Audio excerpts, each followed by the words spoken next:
Welcome back to the LCS, where Raz is furious that his chai tea latte is iced and not hot. I have a jacket for a reason. I'm not trying to get colder. I got because of you. I got a free ice. I was gonna say, Emily got a free chai tea latte out of it, so she's very happy.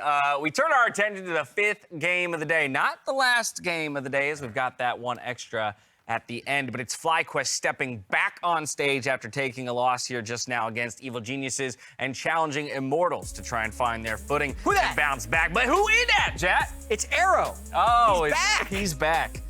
He's been on the Academy squad. They announced before the week that he was going to get an LCS day, so even though Wild Turtle went 10-0, we get to have an Arrow game. Boom. Yeah. I appreciate that. I mean, it comes down to the whole process of consistent performances that he's had in amateur, in academy, and now finally getting the opportunity. I think it's a great look. Yeah, I mean, we kind of saw, and obviously the announcement is a little different, but we kind of saw Immortals do this previously with Pretty. I think Arrow specifically has actually been performing insanely well in both with Wildcard previously, but then this year on IMT Academy, he's individually been just like absolutely nuts for most of their games. Look at that career, though. Boom. From Yeah. 2014, right? An LCK champion. I know Emily's a big fan because it comes from the KT One organization. of the only KT LCK championship Successes, wins. yeah. There's a brutal Thank you, fandom over Arrow. there. But for him to go from LCK champion to the LCS 2017 Phoenix 1, that's going to be a name a lot of people might not remember. But to pick up Spring MVP as well on top of that. So again, this guy has been at the top in multiple different scenarios, Raz. Exactly, and he's the type of player that really loves counter pick, and is a really creative player. You know, if you think of a champion that's tied to his name, it's Draven. Like just as somebody that wants to play the lane optimally. And so one thing that I would expect here, him being a vocal player, an emotional player from when, a lot of the big moments that he's had in the LCS, I expect him to try and get the best matchup, and I expect him to play the lane as, I would say, consistently as I've seen him play it in Academy. I'm just ultra curious to see how the bot lane in general plays out as a 2v2, right? Again, because with him stepping back up and a lot to prove, I think, just, again, jumping stages, across from what is the FlyQuest bot lane, and we've talked about a number of times, with aphromoo, for example, being just a major catalyst to any success that FlyQuest has found so far. And this weird day that we have where they have to play back-to-back. Also that. Right? They just got blasted by EG, and they're going right up against an AD carry who they probably haven't scrimmaged against him. They don't really know what level Arrow's going to be at. Yeah. All right. I'm looking forward to it. So here's what we're going to do. Okay. We're going to take a moment to play a little game. Before the day started, I elected Raz to be the contestant on this game. Only one person can contest on this game. Yeah, So we are going to take a trip over to the Telestrator. Let's do it. While I explain what's going on. We're playing a game that in this very moment I am dubbing Recall It. All right, as the name. So You already know my memory's You can jump not over that here good. to this side of the Telestrator for me. But everybody has a stake in this game. So this is a memory testing game, Raz, around a very specific player. It's probably Arrow. It is actually not Arrow. I know we baited you the whole time. You were thinking you'd do some research on Arrow. We're talking aphromoo. Okay. One of the people nice. that he's going up against here today on stage. But here are the stakes, right? So the stakes are that you have to ace this quiz 100% correct. I think I can do this. Or they get to punish you by digging through the prop box that we have here on set, and each will get to elect an item, an article of clothing, a wig, something like that, for you to have to adorn for the rest of the day. If you get it 100% right, though, you get to choose one item for each of them that they will have to wear for the rest of the day. So let's go ahead and get our chart up here on the board. It's going to be aphromoo. Here's the game, Raz. Okay. We're testing how well you know his career. So we will have a list year by year, and you need to give me the team that he was on in that year. And if he was on 2 different teams in that year, meaning ridiculous. he swapped from split to man. split, you have to give me both. The meme way back in like 2013, 2014 was that he was a team hopper, so this sucks. Well, so we're going to give you, for aphromoo, we're going to give you the first year. So you know the starting point. 2013 up on the board, CLG. Okay. By natural. Okay, so where did he go, or where was he in 2014? Can I just say the same team, CLG? You can say whatever you want, Raz. You just have to be right. CLG. Okay, let's find out if CLG's correct. It's correct. Of I'll course spoil it's that one. correct. Yeah. Of course it's correct. See, Wait, this is You think I was gonna Come fail on. All right. first stage? Nope. 2015, my friend. Come on. What are you thinking for 2015? Where was he? I would have to say Don't mess this up, Rez. It's obvious. Don't mess this up. CLG. All right, let's see. CLG is that. That is correct. You think I 2015. was gonna fail in round 2? 2015 CLG, the first time CLG won the LCS championship Boom. was summer, Madison Square Garden against the likes of TSM in a 3-0 victory. Next up, 2016, Raz. You wanted to trick me? You should have done pre-2013. Well, Because there was Yeah. TSM Evo, there was Fake it. Fear. Don't That's stall. okay. I'm gonna LCW. put you on a time limit here soon, Okay, all right? time delay. 2016. Oh, Where was CLG. he? CLG again. CLG! And he would be correct on that. That is the version of CLG that went to MSI. Yep. Boom. Went all the way to the finals. Yeah. All right, now here's where things get a little tricky. 2017. I think I have to say CLG. You have to Really? get this one. I think I have Yeah. to say it. Okay, let's find out. Final answer. Final answer? He's locking it in. He's Yes! correct. It is CLG yet again. 5 years in You a got row screwed. on So CLG. hard. You got So screwed. now So This tough. is too easy. we move You to can at least have this. we move to 2018. To 2018, Raz. Okay, go on. 2018. See, Hundo Thieves. Hundo Thieves. That is correct. Oh! 2019. 2019. Oh, he's starting to think. He's starting to think. You got 5 5, seconds. 4, 3, 2, Anything. 1. 100 Thieves. 100 Thieves, he got it in there right at the last second, and he would be correct. Okay, Raz, we're moving on to 2020. This is so easy. 2020. Dignitas. He's gonna go. You gonna lock that in? I'm gonna lock it in. He's locking in Dignitas, Yeah! and he would be correct. We are coming down the home stretch here. 2021, Raz. Mic's on this jacket, I guess. If you want to hear me talk, my mic's on this 21. jacket. Okay. Do Dardock next. He's know. coaching now. 10 seconds. 9, 8, 7, 6, 5, 4, 3, Dignitas. 2. Dignitas. He's gonna lock in Dignitas. Dignitas, and is he correct? He is Boom! correct. All right, Raz. And this year, it. what team is he Take on? this too. In 2022, what team is aphromoo on? FlyQuest. And that is correct. 10 out of 10. He aced the first quiz. Go ahead and Can I grab. go and get it? over there. Grab some Can I stuff. get some Let's stuff? follow him. What do you want? Oh God. We got some fun stuff over here. We got a Oh, KDA I like what cap. I see. I like what I see. We got clown wigs. Oh. We got leather pants. Who wants Jat? You want to Leather squeeze? pants. Leather pants. Leather pants? That's incredible. I'll take the witch's wore cap these? and clown hat. Yes, let's go. Who gets go. what? You get All the right, clown. Raz is gonna hand off the Doesn't make any costumes. sense. This will be for the rest of the I day. didn't get to make the quiz. I didn't get to do the quiz. Well, you get to answer the questions. you will get to do a future quiz. I promise this you gonna that. This keep will my be a head warm? recurring I know, I segment. feel I like- just knew this would be too easy I for feel you. like I'm being That's gonna punished be it for something us. I We'll be didn't back do. to This is enjoy these collateral damage. costumes a bit more a bit later. But game number 5, FlyQuest versus Immortals. Freaking Azael, take it away. Thank you very much, Dash. Azael, pop quiz for you. What's my birthday? Why would I ever know that? Wrong! You're wearing the soup costume. No, I'm not. Yep, that's we've decided. You didn't make the quiz. You had the chance to answer it. Yeah, You're wear- this quiz is a little bit harder You're than wearing the last soup. one. You're wearing soup, He buddy. just had to say CLG You're 5 wearing times soup. in a row, and he was Yeah. half right. Yeah, and it took him like 7 minutes to say CLG 5 times. You're kind of trolling us here, Raz. We got a game going on. Azael doesn't abide by the bets. It's really unlucky. There's tension in the Doug duo, but it's okay. FlyQuest 5-2 came in with a loss. They got to bounce back here. Immortals have been on the way up. 2-game winning streak for them, beating EG, beating CLG here as well, both of Yep. whom have won this week. And they've just looked a lot better overall. You know, it's not just a couple of scrappy wins. They almost beat TSM last week as well, so they were very close to the 2-0 weekend. They went 1-1 the week before that. Prior to that, it was 6 straight losses. So it has been up and to the right, I think, for Immortals. They've been getting better and better week over week. They're finally looking like a team because they did not look like a team. They looked like a group of individuals throughout lock-in and throughout week 1 of the LCS. So it's exciting to see them coming together here. And if they could take down FlyQuest, that would be a big win for them, move them to 4-4 here, and really kind of right this ship.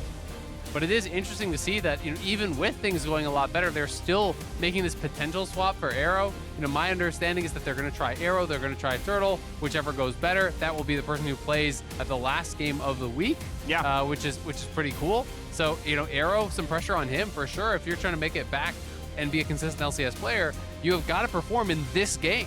Yep.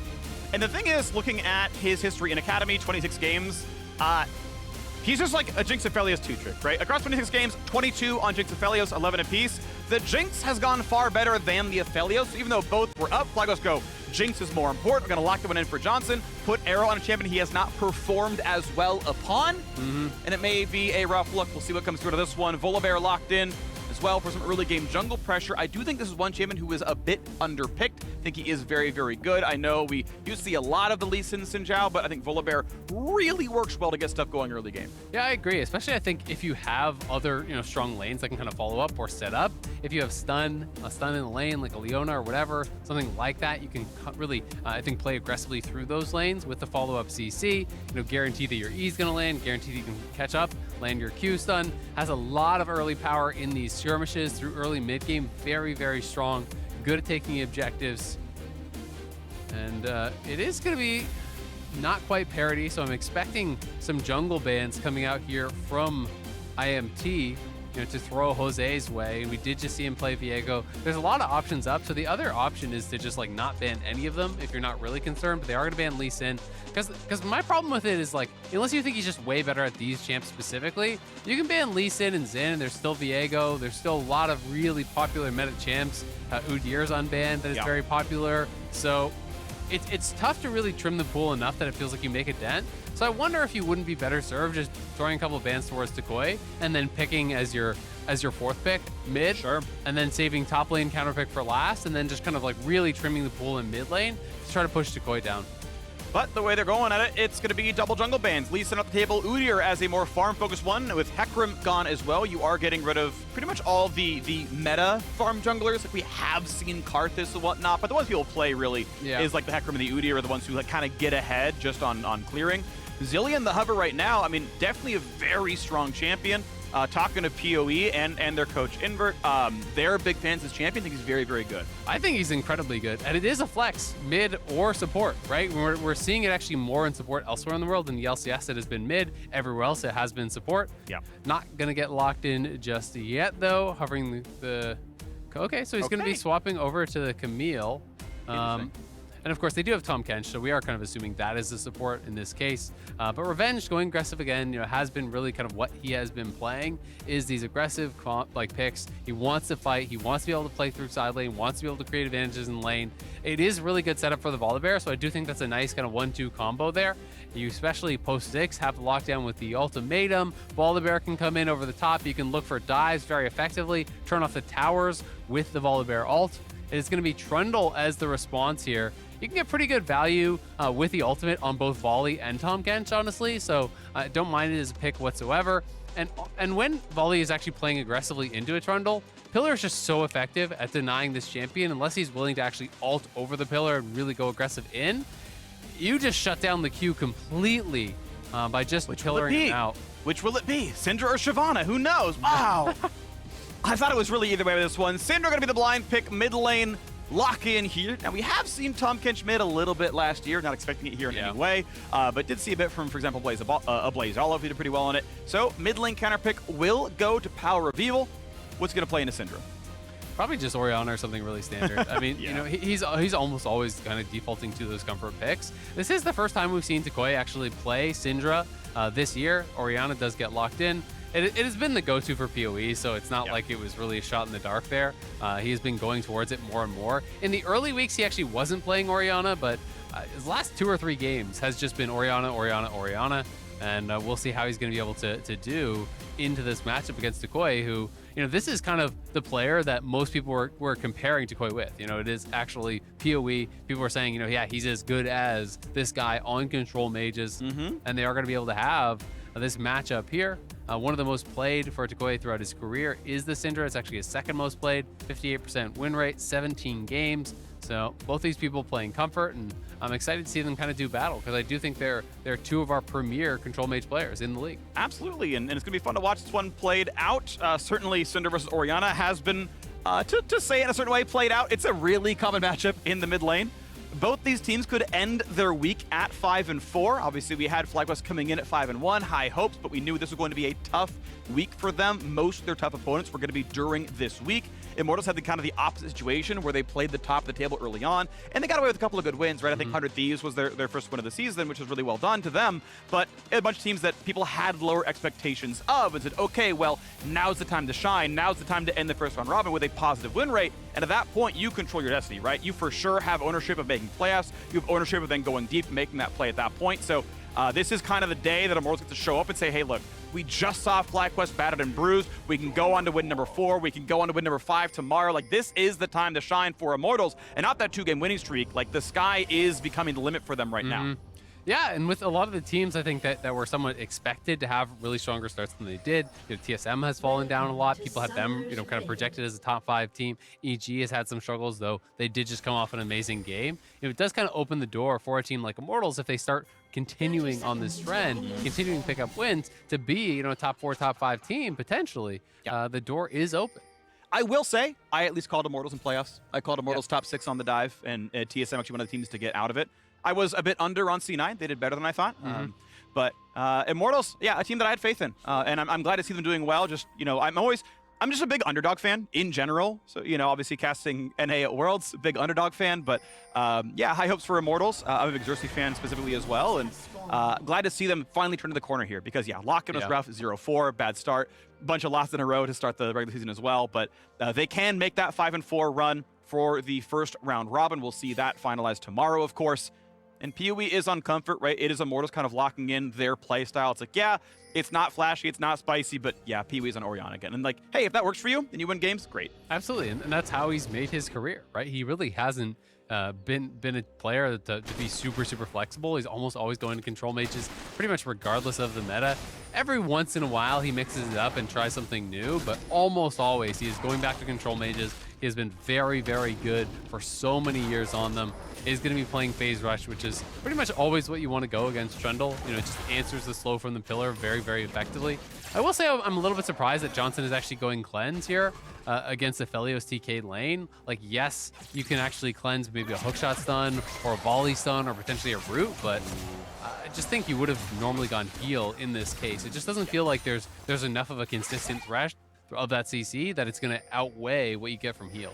Personally, a much bigger fan of actually Exhaust. I think we've been seeing players have been shifting their behavior more and more toward going Exhaust and AD carries. I think in most situations, it's actually correct. Anyone who meaningfully threatens you, you're in range of Exhaust, and you cut their damage by 30%. That's going to do more in a lot of cases than your cut in half heal. Sometimes cleanse, sure, right? You're against Ashe or a Thresh or whatever, but I think Exhaust is almost the go-to.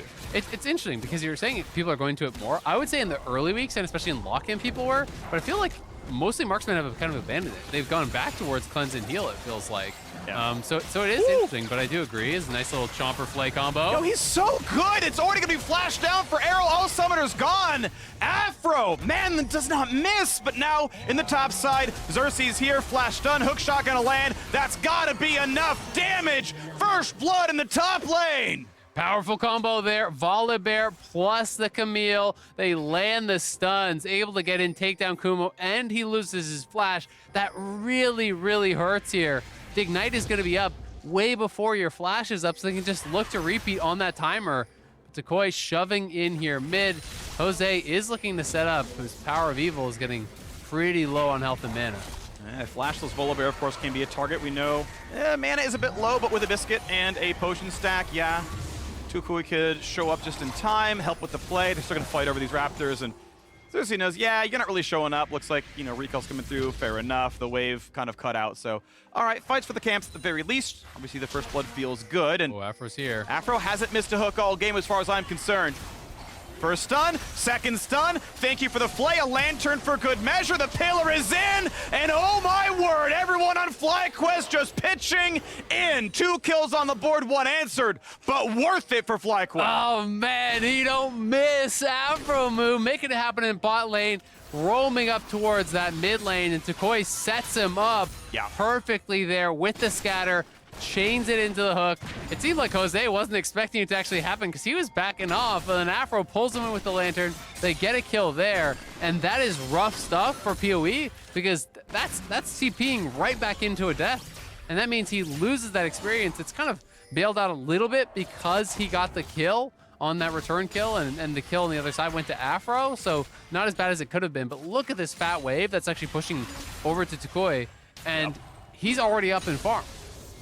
So it's going to be even farther ahead. Now you can kind of equalize, say, well, okay, he only got 75 gold for the assist, so, you know, the 1-for-1 is actually 200 gold advantaged, and, you know, keep doing the whole calculator Poindexter thing, but it is probably still going to be toucouille in the advantage, looking pretty good. And now, as we look back on the bottom lane, of course, no kills on the board for our boy Johnsun. Waiting to find their first move is, of course, there weren't kills down to the bottom side, so farm advantage good enough. It's worth noting, too, that Aphro didn't spend summoners when he actually went towards mid. So if he actually just waits until Ignite comes up, there is that window where Arrow will not have Flash, Destiny will not be level 6, and you will have Flash Ignite plus double sums on the Jinx. And Aphro can potentially look for it as Kumo going to get delayed here. Doesn't want to over-chase Revenge because he wants to be able to collect this wave. You don't want to allow it to crash, so you just stop the base. You know he doesn't have TP. Now this guarantees that the full cannon wave coming from your side will be denied. That's all going to die, and Kumo's just going to fall more and more behind. Plus, he's going to come back to a frozen lane, which pretty much means you need to call your jungler up there to bail you out, and Xerxe is down on bot side, so it's not going to happen. Well, Xerxe's down here. Maybe Jose can help out as eventually Greg pick his way up. Is this the play? Yeah. Looking for the knock up, and Johnsun will have to flash away. Good job going out there from Brush. Yeah, not going to mean much. All right, PoE gets his move speed, but he's still getting the wave denied. I mean, again, it's a flash as Orianna. You can combo this man. toucouille's got. Look at the farm, right? Like it is a pretty big deal because he lost so much because the wave had bounced and he died off the TP. So it's pushing away from him. Then the wave is stacked and they threaten the dive. Yeah, they can't actually go for the dive, but he did miss cannon and I think at least 1 melee on top of that. And he is down a good 20 CS early on here. Just Jose putting a little bit of pressure on, very low risk, and I would say like, you know, medium reward. Yeah. And those plays are pretty nice to go for because it's that little guaranteed advantage that you can kind of eke out. Right. Now it's level 6 to level 5 here from toucouille, which is the extension of that play, which is the freeze and the extra experience that he was gifted. So nice try on a stun revenge though with his physical damage shield, can tank a turret shot for free. Xerxe on the way up, but not level 6. Aphro's coming for the cover though, they smell this. Is it gonna be enough though? Xerxe still waiting in Tri-Brush. Without level 6, it is hard to make that dive actually happen. If Kumo's full health, I don't think he's really an easy kill. Yes, Ignite is up, but do the rest of it, the rest of the damage even happen? Again, good by Aphro. Trinket Ward spots him running around. Okay, we know there's no play. Aphro, of course, at this point really knows Xerxe's here, thanks to his ward and the E being put down, so with all the information not going to happen. Ulti's going to come across, decent damage. Shockwave trades it out. There's a stun, a lantern to safety. Just get away, and again, the hook is going to land. Isn't going to matter, though. Destiny puts on the shield. Should be all right, and a double root comes in. Arrow putting a lot of damage in. Not enough for a kill, but low health bars. Yeah, very low health bars there, but Aphro doing a good job covering multiple lanes here. He gets the early Mobies, and if you're going to invest your kill gold into that, you have got to be proactive on the map. That does nothing for you if you're sitting around. So goes up towards top, drops the pinks there, covers Kumo on a potential dive, then over towards mid, saves toucouille with the lantern play, now clearing out vision on this bottom side. You know, really doing a good job, having a very big impact in the first 8 minutes of this game. And as the waves die, we need another recall coming through. Just the Doran's Ring boots, plus not a lot of regen. In mid. Oof. Yeah, really, really big stuff here. We crest 8 minutes, right? So this is kind of the stopping point here. We say, okay, now the map has moved a bit. We have the Rift Herald on the map. There's suddenly more things to do. We can see the cross-map plays. There are some teams, for example, who keep their AD carry bottom. Some teams who send 5 towards top to play for Herald. Xerxe now level 6. They could maybe find a dive on a Kumo. Keep in mind, Kumo has to check this one. That's going to be a slow. That's going to be a flash stun. They could always ult the chase as well. He shouldn't have an easy way out. When will they have to burn? It goes in for the dive. They find the kill. Xerxe crashes down, and the turret cannot help. Josedeodo, can he get anything over this one? Not a chance. 1 versus 2. No reinforcement to be seen. Walks away off the corpse of Kumo. Yeah, it's another good play up towards top side there. Xerxe has the flash. The Q is an auto attack, so it will follow you. You have to early flash or flash really much not at all. But Kumo did not want to do it. Tried to go off of reaction. You just really can't make it happen unless they aren't in range immediately after that flash. So, could have looked for the early ult play and then just flash and try to keep that distance. But Jose sticking around, trying to see if he can make anything happen here. Xerxe trying to cover, and now with the bot lane moving up, FlyQuest may have difficulty challenging this. Here we go, looking for the play. Want to find that first stun, bit of damage out of Arrow. Finds Josedeodo, wants to find this fight. Not going to happen. Going to get one shot. Yes, indeed. Arrow's on the board. 4-1. Herald goes down. Health bars are up. AD carry drops. And Johnsun's on the chase. IMT running away. Xerxe left alone to die. He's been slaughtered. And FlyQuest come away with an extra kill. However, I believe Herald was claimed by Immortals. Yep, Xerxe does get it. So it is that trade of essentially the +1 kill for the Herald. Relatively even. I would still say it goes FlyQuest's way, though, because they're going to get to shove in this wave and deny potentially more CS. However, you will have to drop that TP, so we'll be able to cover the wave, won't lose a plate or anything like that.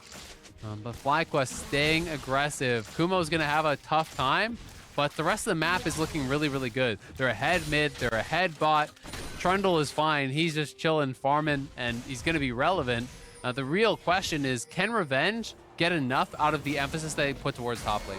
Can Revenge be that big threat in the side lane where him and Xerxe are actually taking down towers and making meaningful gains forward in this game? Because if it's just a couple kills and then you sit and you just chill and you trade farm against Graves, it won't be enough. Yeah, and it has been, I would say, pretty well done by Kumo. He's actually kept his CS pretty equal, which is impressive for how much he's been attacked. The ganks have worked. They've turned into kills. They've turned into actually not a single turret plate. It's actually Kumo who's got 1 plate down in that lane. So the kills are gold, right? And that is valuable, and that's everything. The CS difference only being 12 for how bad some of those kills have looked for Kumo. That's surprising. I'm going to say it's like Kumo doing a good job picking up farm. It is obviously often hard to keep a Graves out of CS. Yeah. But yes, I'm expecting Revenge to still be ahead on gold overall. To see him make things happen, he's going for the Triforce build. It is sort of more overall damage in a play. He's just zoning him off the farm. He was positioning past the range minions in front of the Orianna, who has Shockwave. Yeah. Feeling very confident in this matchup and in his position in this matchup. Huey has done a good job, I think, to close the gap a little bit in the farm because it was kind of getting out of hand early. It has not expanded. It was almost 30 at one point. It is now 25, but he's going to bring it back to about 20, assuming he picks up the farm out of the tower. And, with that kill, that's just fine. But toucouille in a really strong point. Him as well as Johnsun, those are going to be kind of the big hope, I would say, for FlyQuest in this one. We get a nice little look at the blue buff. Not going to be a problem here. It is Sorkshoes in a last chapter, so is going towards more aggressive options here. Not a tier pickup on this one. We'll see what he goes for second, but likely towards that Ludens, for example. We did see the more defensive pit stop, right? Merc Treads and a tier for PUE, really delaying that Mythic Spike just to kind of stay alive. And Merc Treads obviously very smart against a Syndra. You want the tenacity, you want the flat MR. Yeah, and I think when they have the potential follow-up of that Thresh, roaming over there, it does make a lot of sense. And when you have the bad early bases, often you're kind of forced into tier, I feel like.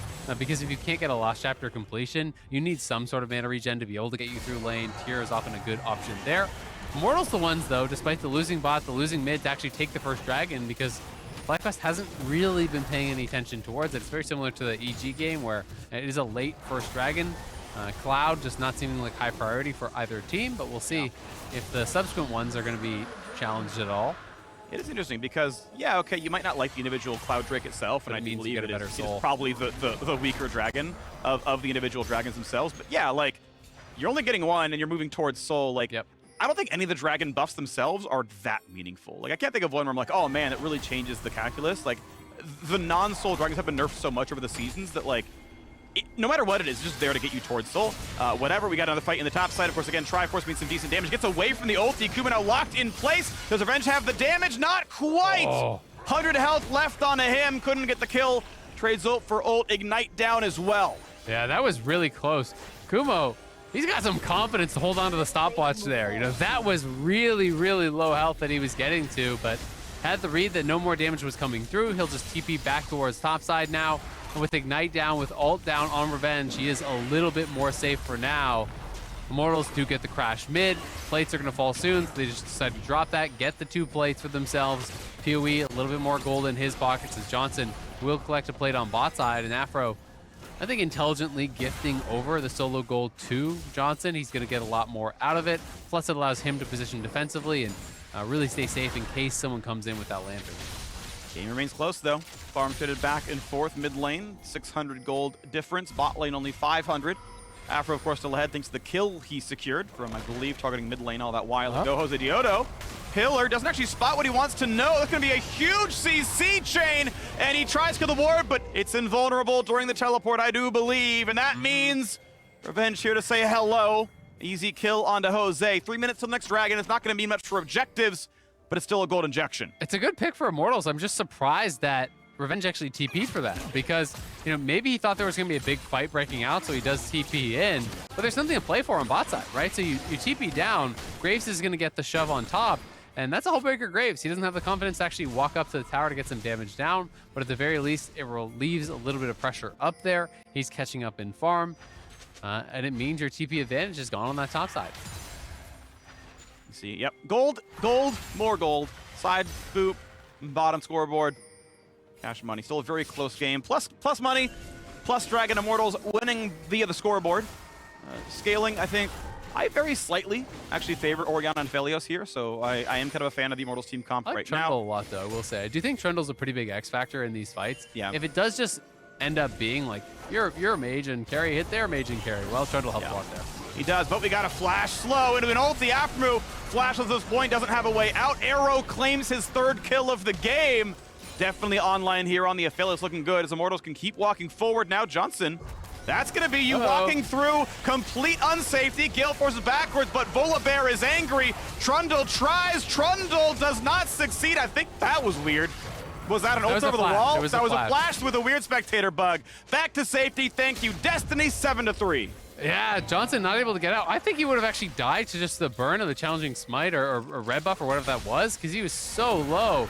But, I mean, he knows they're in the area there as Aphro had already been taken down, and Johnsun just takes a little bit of a walk in the park there, gives up both his thumbs, dies for it, and now Immortals starting up this Herald. They're going to look to finish it. Jose is in the area, but it's a 3v4 if you move forward here from FlyQuest, and that would be risky stuff with PoE zoning. They've got a mid lane right now. This is the wave just crashing. I would have liked to see more FlyQuest just ready to crush in mid, because I think, honestly, with only PoE here, if FlyQuest made the call, okay, Herald's dead, play for mid, you could have probably killed turret here, right? Drop a couple of wards in the river, play 3 men there, PoE gets flash flayed for a tower dive, or whatever, right? Do something for the tower dive. Like, I think that is a small bit of a ball dropping right there. I think, you know, considering the name of their mid laner, I really wish there was more going on there. But bot lane turret at least will fall with a cross map. They get Kumo down there and some money back for FlyQuest. Yeah, it's one of those things where it's a low percentage play to be able to look for the steal, right? You know, it's so unlikely that you're going to be able to get it with Johnsun actually dead and them having the extra man in the area. So I agree. Pushing mid would have been better there, but it looks like they're going to be able to pick it up anyway. Aphro just sitting behind him, going to keep him safe there with the lantern. So Kumo kills off that bot. Tower, and Shockwave out of it. Well. Nicely done. Only a turret shot, though. It's not going to matter much. It's just a cooldown, but that is Shockwave down for a dragon attempt. Now, a half-health Syndra is also a loss of resource. This might be a forced TP, as Immortal's going to stop that recall maybe as well, and now it gets tougher and tougher for toucouille to be part of that fight. So as mid is pushed in, does this actually give Immortals the tempo to knock down mid-outer? Yeah, they won't really have Syndra on time if they instantly play for this dragon. Yeah, and I think they can look for it. I mean, toucouille just has to cancel it again, right? You know, he's in this situation where he doesn't want to give up that second tower. They're going to get the charge, and now Kumo in trouble topside. It's going to be so much damage. Nice Q. Ulti again is dodge with a backflip. Ulti to guarantee it. No way out. Goes for a high single target DPS build. Works out. Crushes his lane opponent. Top lane turret already gone, and Immortals now just completely own Summoner's Rift. It's all starting to fall apart here for FlyQuest. Immortals just making good plays across the map. It was 2 Heralds to crack the tier 1, but they used that same Herald, that second one, to actually crack the tier 2 as well, getting tremendous value out of that. They take the dragon very easily on the exit, and things looking so good now. And the advantages were pretty significant for Johnsun and toucouille, but they're gone now. I mean, it's not really any sort of a lead whatsoever for these guys. Arrow is actually ahead bot, and PoE, I would think with the tower gold is dead even or ahead. Okay, so he's down 100, but really, who cares at that point? Your bot laner's up 500, your top laner's up 1K. Jose has not been having a good game on the Trundle, hasn't really been able to get anything done, and it feels like is getting picked off quite a lot here as well. So FlyQuest have got to regroup. I mean, they're coming off of a pretty brutal loss against EG. They just got slammed in the earlier game. And now, on what could have been the bounce-back game, they're struggling again here against Immortals.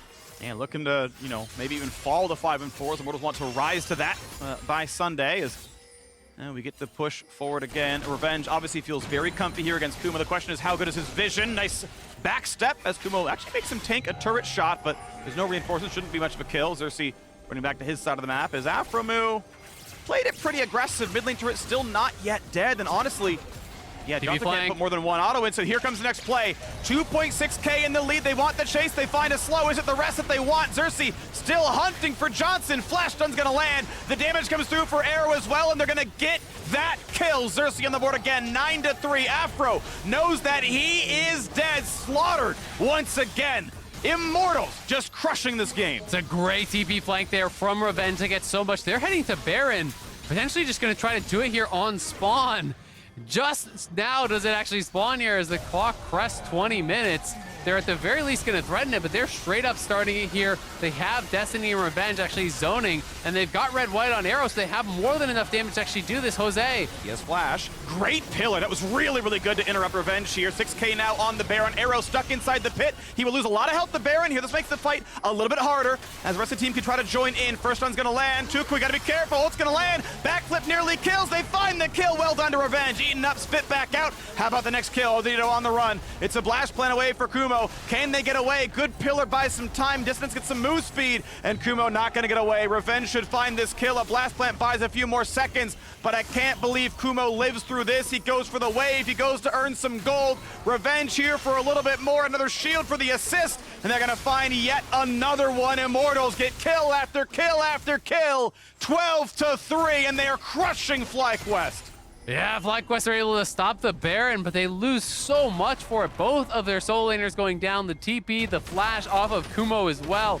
Jose going to try to get something here, but Immortals are really playing this aggressively, pushing the pace of the game so well. Xerxe paying a lot of attention to Revenge's lane early, and now that is paying dividends. With the effective TP, this team fighting that has been looking really good from the Camille. I mean, he's level 14 now, highest level in the game at this point. Revenge, I believe, has completed second item. Yeah, Death Dance is through. Death Dance Tabby's Triforce. There's no shot for the Graves. It's against Triple AD. Feels pretty good just to stack that one. Death Dance, a great second item. Actually, based on how this game is going, I like it more than Hullbreaker. He's already winning his side lane matchups anyway. Xerxe's gonna get hooked in place, does have ulti, so he's not really in that much danger. In fact, holds everything. FlyQuest know they can't go for broke because they'll never actually finalize the kill, and so nothing really happens. The Hex Gate forward, Revenge again. Straight up tower dive. Round 1 puts Kumo at half HP. Round 2 is Ignite. A good stopwatch immunes the ulti. Finally holds it for what would have been a forced solo kill. That's probably the best stopwatch he could have gone for, but now that's down, and guess what? Round 3 would be a kill, so off the tower you go. Hullbreaker not needed. He's already too big in the one-on-one. Yeah, I agree. It feels bad to say that the best you can do with your stopwatch is just not getting tower dope from full health. Yeah. But he was actually really intelligent to hold on to it that long. A lot of players would have just pressed it in either of those previous deaths where it would have made no difference whatsoever. So, good usage there, but now trying to collapse here on a Revenge flash hook. Nice sidestep by Revenge is going to be enough. Gets away from the zap. Yes, Revenge has the fingers, and Revenge says, nice try. You will remember today is the day you almost caught me, but it's not going to happen. Catching you sleeping here is... No, Xerxe's going to hear you here. Are they going to catch him? Okay. He's not greedy on the push. Good job, Kumo. Good job, Kumo. 0-4, though. Unlucky. I know I sung his praises a little bit earlier, but sadly has not been his day. Impact gapped him. In this one, it was more of a 2-on-1, although the more of a jungle gap in this one, I'm going to be honest. This was about Xerxe and the ganks that he pulled off, you know. And once Camille is way ahead, like, you just can't do anything. Like, you're not going to win the all-in ever. It becomes very, very difficult. As you can see, Camille scales incredibly well. You know, Xerxe just had, I think, a really, really strong early game. On the other side of the map, Afro was having a great game, but his carries have not really done much with that lead. You know, Johnsun, I think, has misplayed with his lead a few times. toucouille has not been able to really create much from his advantage either. So, you know, Xerxe path really intelligently, got the right guy ahead, and has reaped the benefits. Right. I mean, you can recount what happened, right? Okay. Hey, toucouille, good job, right? You got your 20 CS lead. We got mid turret pressured. Mid turret died 15 minutes after all those kills, right? It was like a 20-minute turret kill. Oh, we had bot pressure because of a gank. Where's the no dragons to speak of? Okay, well, right, like, you know, just measuring the scoreboard. Yeah. Nothing happened off those kills. It's FlyQuest. I mean, think about their EG game. They had some stuff going early game, and they got 0 kills from minute 7 onwards. The final death was a no-assisted fountain dive. That's not a kill. That was a death that wasn't even a kill. They just didn't get anything for the last, 20 minutes of that game. Here's another one where FlyQuest haven't done anything in a really long time, unfortunately. It's a tough game to play, from the position that they kind of got themselves in. Jose has been getting picked off, a fair bit. Obviously, Kumo really struggling with this jungle pressure. And, I think the opportunities that they had were kind of misplayed here and there. So it becomes very, very difficult. And again, this is a game where they just can't get any forward vision. So they can't get any momentum in the game. It's always Immortals choosing the plays because they know where you are. They have that vision, but looking for a pick now. Good stun, good damage. PB forced to flash, nearly shut down. Cross map rocket from nice Jinx, block. tanked by Xerxe. May not hit anyway, but still really good job to make sure no damage comes through. And it was a nice attempt, right? And I am a fan of the Syndra build, right? You are going for flat pen. You're the only AP on your team. So yes, indeed, no one's going to rush for a Force Nature anywhere. Go for it, right? You're going to get pretty much true damage here with that kind of build. Just sadly, he's not ahead of the curve anymore. Yeah, absolutely. It's going to be a tough one for him, but at least you can try to look for picks like that. I tend to think this is your best shot, right? You play through side, you overload one side, but it is going to be Immortals starting this up here once more. They spawn him with the blue trinket, so they can respond, but it's going to be difficult to walk in past the Orianna ball. But they get the TP, so they just pull right off, and that's all they really needed, because now you have TP advantage for Revenge. Kumo had to teleport to actually answer, so FlyQuest have got to send their Syndra now down towards bot side, and that is not a safe place, really, for toucouille to be. Like, he's their strong guy. That's the person that they need for wave clear. That's the person that they really need for any sort of a kill threat. Yeah. So if you're just parked in a lane, accepting farm, under the tower against Camille, well, your 4-man squad can do nothing without you. And that's the rough part, right? It's just nothing gets done. You can try. Pushing. Okay, yep, here we go. Bot lane tier 2 about to drop. Adding some health to his build as the Baron dance doesn't turn into a whole lot. At some point, FlyQuest must answer because they see him on the wave. They know it's dying. I've seen a couple of recalls keep getting waiting way erupted. too long. And now Graves, again, gets the recall stopped. Cool, they sent back Jinx. Jinx gets tower dove. Jinx does not defend this one. Revenge is like, this is the John Travolta meme. Like, where the hell are my opponents? Is this funnel again? Like, is it top karma? I'm just killing turrets all over the map again. What? Yeah. But is this TSM? Like, what's happening? It's tough, man. I just think that they had the read that, hey, like, we need to force something on top side. They were hoping, I think, that Immortals would try to defend the objective bounding top and then maybe they could get 5v4 play. Clearly did not work out at all. Revenge instead just gets gifted all of that gold down on bot side. He is very close to GA now as well. Death Tap comes through for PowerOfEvil, so really, really rough stuff here for FlyQuest. They got to get something going because it's 150 until Hextech Soul, which I think is one of the strongest, if not the strongest souls from ahead. It is so powerful for Revenge, for Arrow. It's going to be almost impossible to come back. So they have to find some sort of a pick, I think, prior to this dragon, and then hope that they can get the dragon and delay a little bit. But it's going to be really tough to do. As you look across, there's 4 stopwatches on Immortals. They are ready for this big fight that they need to take around that dragon. And when you have GA now even completed for Revenge, you just send him on a suicide mission in the back line, keep Johnsun or toucouille out of the fight. Well, your 4-man is then being bought all this space where they can free fire and kill off the front line of the enemy team. Waiting the brush. I like this. FlyQuest trying to go for riskier plays. We know Dragon Soul's coming up. Comeback from Dragon Soul is going to be really difficult, especially with the gold lead as it already is.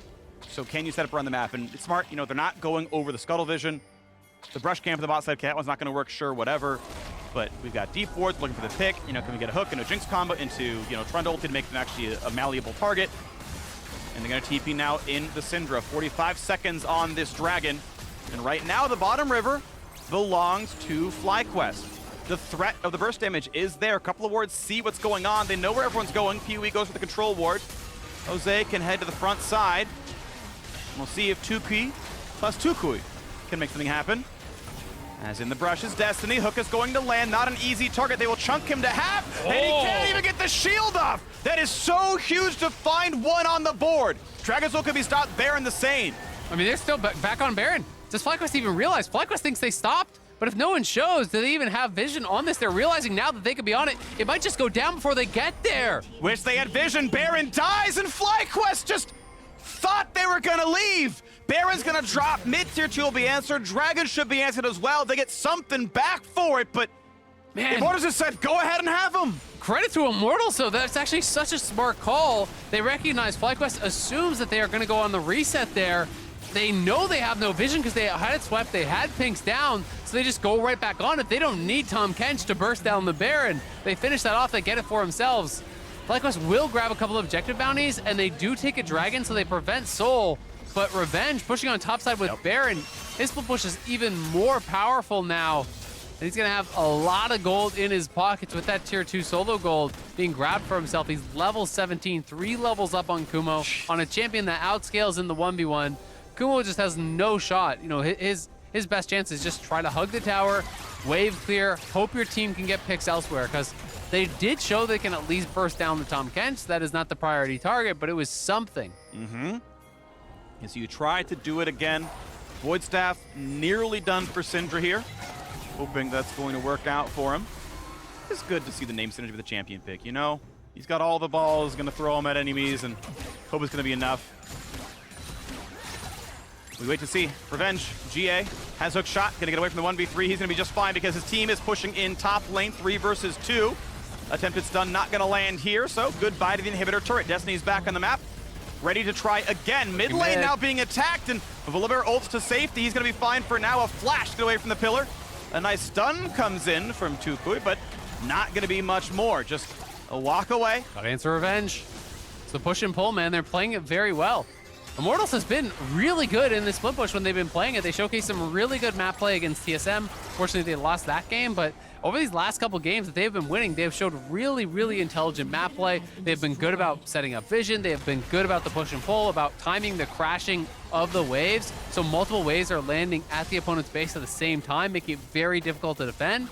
This is just good stuff, and Xerxe is going to continue pushing in mid. Of course, he's more vulnerable without the ult or the flash, but there's no one person on FlyQuest that can actually defend Revenge, so you send multiple members there. Then on the other side, guess what? They shove. He's gonna try again. Revenge can't quite tie without a wave, but mid lane can certainly be attacked. Arrow will be chompered. They got to themselves. There we go. Destiny gets there, has to burn the flash to do it, but does bring Arrow back to safety. And that's a big shockwave. Johnsun nearly down, walks up for the lantern, gets right back out. Turret still very low, and careful. Arrow with the chakra takes him down. Welcome back to the roster, buddy. He's on the board. Down goes 2 inhibitors. Down goes FlyQuest. Immortals going for a bit more. They've got a TP available. Goodbye Xerxe to tank the zap. Revenge wants to find that one. Not just yet, though. Takes a backflip, has a GA, burns a stopwatch. Reinforcements have arrived, and it's 5 versus 4. Has to be winnable. Locket comes down. Good damage out of Jinx. Pops the GA. Is it going to be enough for Johnsun? Low on health, low on mana. Underneath comes Destiny. Finds a knockup, and it's Kumo going down as well. 4v4, no, 5v3 on the map, but they push for a little bit more there. Big damage, Oldie comes across, Revenge gonna find that one. Volibear to dive for a little bit more. Then the stun coming across, and that's going to be all she wrote. That's gonna be the kills. Josedeodo stays alive, but his base will not. A shockwave finds the Butterlight Ace. Immortals improve the 4-4. Immortals on the rise. What a turnaround for Immortals over these last couple weeks. Looking absolutely dominant here against FlyQuest, who came into the weekend tied for first place, and FlyQuest now back-to-back losses. A couple of tough ones for them, as they just didn't really seem like they could get much going. Had a decent early game, but it was the focus on Revenge. This is the guy who Immortals built around. He was involved in the roster creation. They put their faith in him as a carry player. Xerxe put his resources into him as an early game jungler. And Revenge really made it worth their while. The TP play, I think, really kind of blew the game open, put them massively in the advantage. And PowerOfEvil and Arrow, who were behind early, slowly crawled their way back into the game and got to a point where they were the powerful ones on the map, where they were the ones taking over. We saw Arrow bursting down toucouille. You know, was that a Xerxe or an Aphelios? Like, that was 2 screens away, killing the Syndra, man. Now, Revenge, if you can hear me, I don't want to hear how top lane doesn't matter, buddy. That was a top gap if I ever see one, my friend. That was beautiful. And yeah, So much pressure coming out of that man. I'm glad he has stuck to his style. I mean, this man was a Riven one trick. It is how he got noticed, and I'm glad he is playing his kinds of champions. Yep.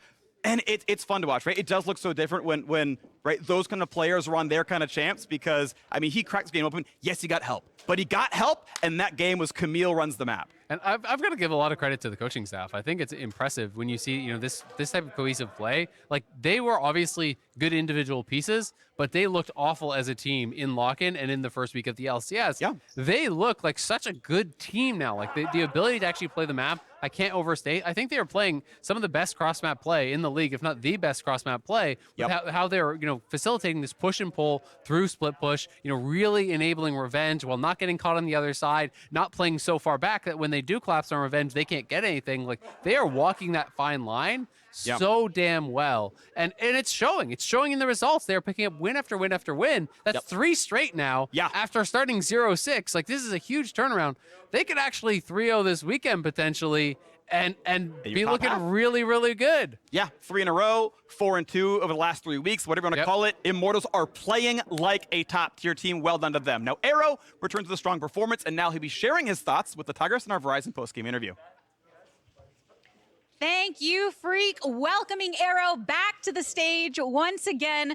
For all of the fans that last time saw you on the stage, also donning Immortals wear, can you tell them what you've been doing for the past year or so and then coming back to this moment?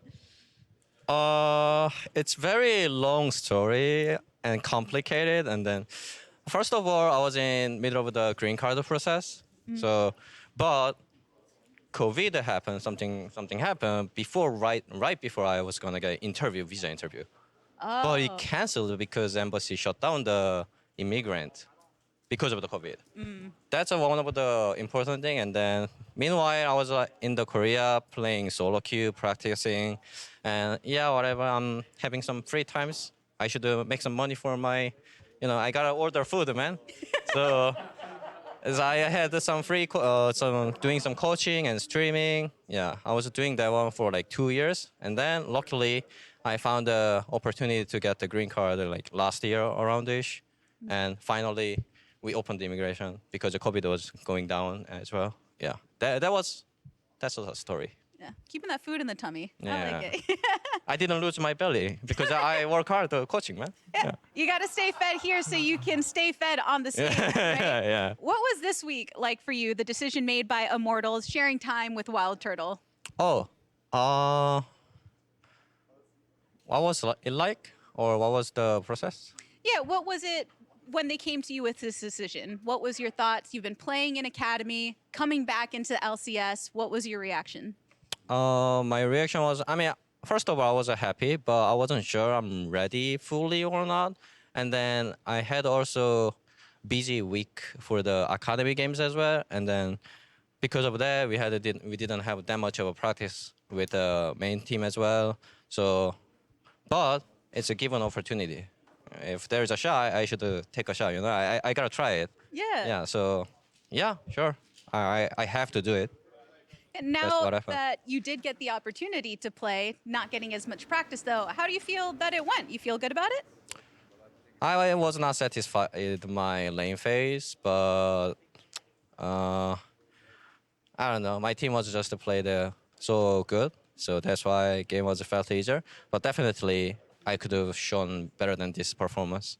It was not great, my lane phase, yeah. Yeah, laning phase a little difficult. You did eventually come back into it though. Really great team fighting overall. How's the team feeling in general with this being the potential for a 3-0 week and Super Week after a difficult start? I didn't talk about those scenario, and I don't think they. Maybe they're thinking 3-0 potentially, maybe. But for me, no, I'm not thinking. Oh, it's a 3-0. It could be, what is it, Curse or Jinx? It could be Jinx, right? I don't wanna jinx myself. Yeah. Keep the fingers crossed and the toes and everything. Well, Arrow, thank you so much for stopping by. Welcome back to the stage. Yeah, thank you so much. All right, what a game for Immortals. What a good 2-0 for them in the week thus far. Let's head on over to the State Farm Analyst Desk. Thank you very much, LeTigress. And once again, congratulations to Immortals and Arrow stepping in to grab that victory on the LCS stage. You might be wondering what's going on this side of the desk. Go back in the VOD, watch Grass's game show. Exactly. Yep. It's unjust. For lots of good reasons. We're being punished They're being unfairly. punished. I'm not so sure. We'll talk about that after the show, okay? We'll workshop the game. Either way, it's great to see Arrow back out there on the stage. I also appreciate him not looking to jinx Immortals on the 3-0 weekend just yet.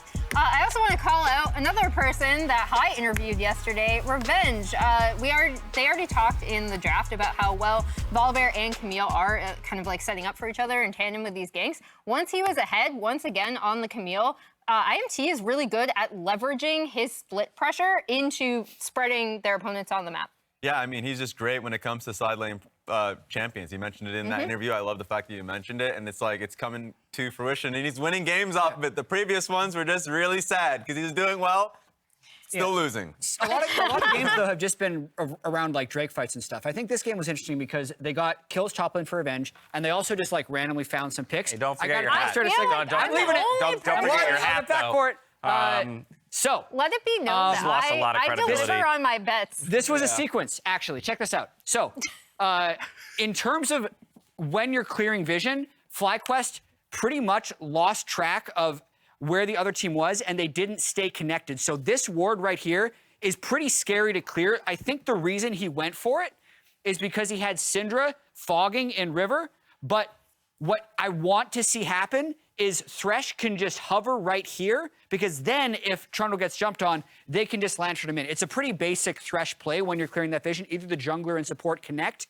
or you don't go for the ward if you're not connected. So what ends up happening is Immortals just dips into fog, kills Josedeodo, and see, Get him! Now I can hear you. Now I can hear what you're saying. So It's making sense now. that was just one, but this clip is particularly interesting because they don't stay connected for longer. aphromoo basically makes the reverse of this mistake.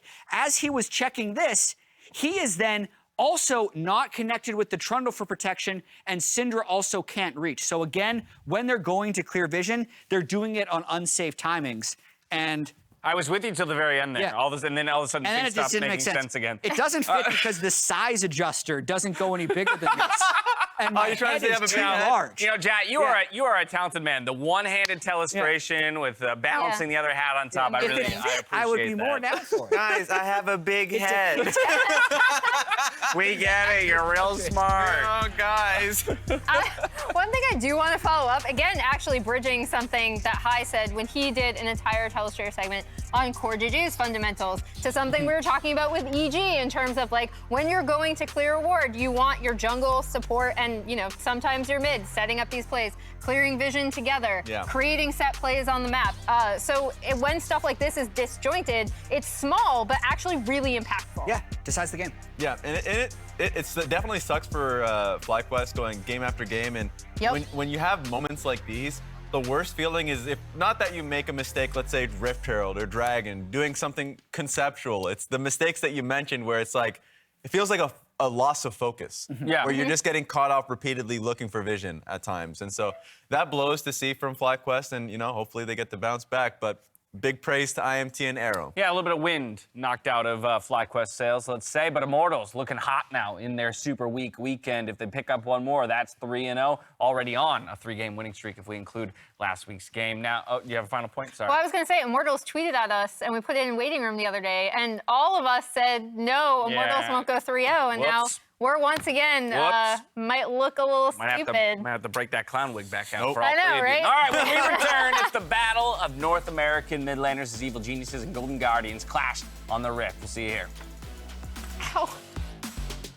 Second stun. Thank you for the flay. A lantern for good measure. The pillar is in. And oh my word, everyone on FlyQuest just pitching in. That's going to be a slow. That's going to be a flash stun. They could always ult the chase as well. He shouldn't have an easy way out. When will they have to burn? It goes in for the dive. They find the kill. Xerxe crashes down, and the turret cannot help. Big damage. Ulti comes across. Revenge going to find that one. Volibear to dive for a little bit more. There's a stun coming across, and that's going to be all she wrote. That's going to be the kills. Josedeodo stays alive, but his base will not. A shockwave finds the bottle at ace. Immortals improve the 4-4.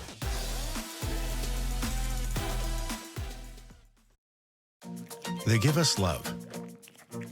They give us joy. They give us lessons in sharing. So give them some love back. And what says love better than something you can chew on? Use your MasterCard to make secure purchases from anywhere. So your gift will end up in the right hands or mouth. Because being there for each other is priceless.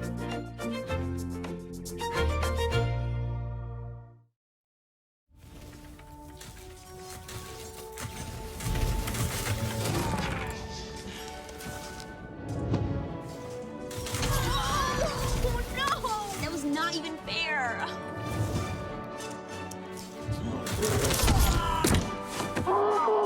What if respawning was refreshing? Here's to the round between rounds. This game is rigged. This game is out to get me.